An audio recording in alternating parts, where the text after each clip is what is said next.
Hello दोस्तों, मैं आपका दोस्त आपका लीगल कोच फरहान अख्तर। दोस्तों, कल की तारीख में एक बहुत बड़ा अध्यादेश पास हुआ है कैबिनेट में। और कहां की कैबिनेट में? उत्तर प्रदेश सरकार यानी कि जो योगी जी की सरकार है उसके कैबिनेट में एक अध्यादेश पास किया गया है जिसको गोदी मीडिया जो है लव जिहाद का नाम दे रही है। लेकिन वो अध्यादेश दरअसल किसी भी धर्म के लिए स्पेसिफिक नहीं है, वो हर धर्म के लिए है। और वो क्या है, वो दरअसल इस तरीके से है कि अगर कोई भी किसी दूसरे धर्म में अपना धर्म परिवर्तन कराता है तो उस पर रोक लगाने की ये पूरी तैयारी है।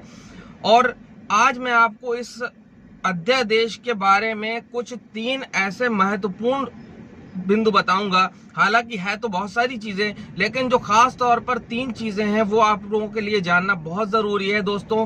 तो मैं आपका दोस्त फरहान, तो चलिए शुरू करते हैं। दोस्तों, उत्तर प्रदेश सरकार ने जो अध्यादेश पास किया है उसका जो पहले नाम समझ लेते हैं। उसका नाम है उत्तर प्रदेश विधि विरुद्ध धर्म परिवर्तन प्रतिषेध अध्यादेश।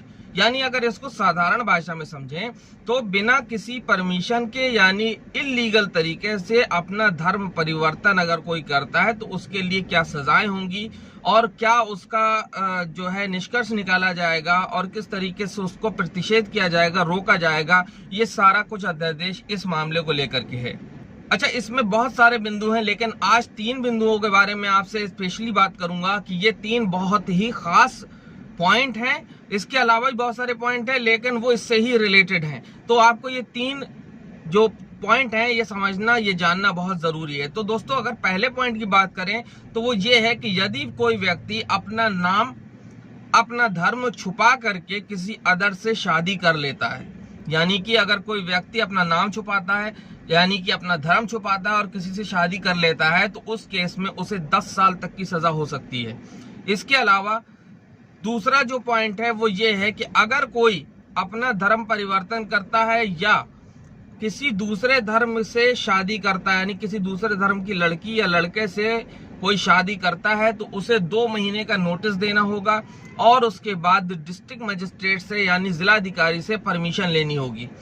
इसके अलावा जो तीसरा पॉइंट है वो ये बनता है कि अगर कोई ऐसा नहीं करता है, बिना नोटिस दिए, बिना अनुमति लिए अगर वो विधि के विरुद्ध निकाह करता है या विवाह करता है तो उसको 3 साल तक की यानी 6 महीने से 3 साल तक की जो सजा है उसका प्रावधान किया गया है।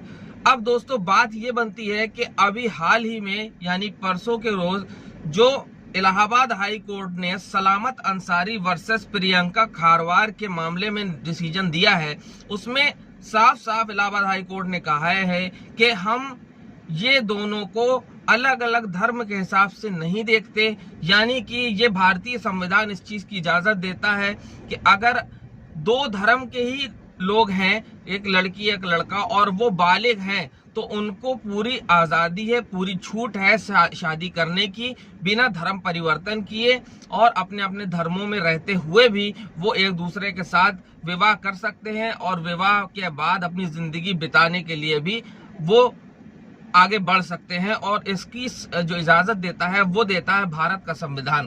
तो अब देखने वाली बात यह है कि योगी सरकार ने जो ये अध्यादेश पारित किया है ये क्या संविधान के उन रेगुलेशंस के खिलाफ है, संविधान के अनुच्छेदों के खिलाफ है? क्या ये संविधान जो हमें अधिकार देता है ये उन अधिकारों का हनन करते हुए पास किया जाता है?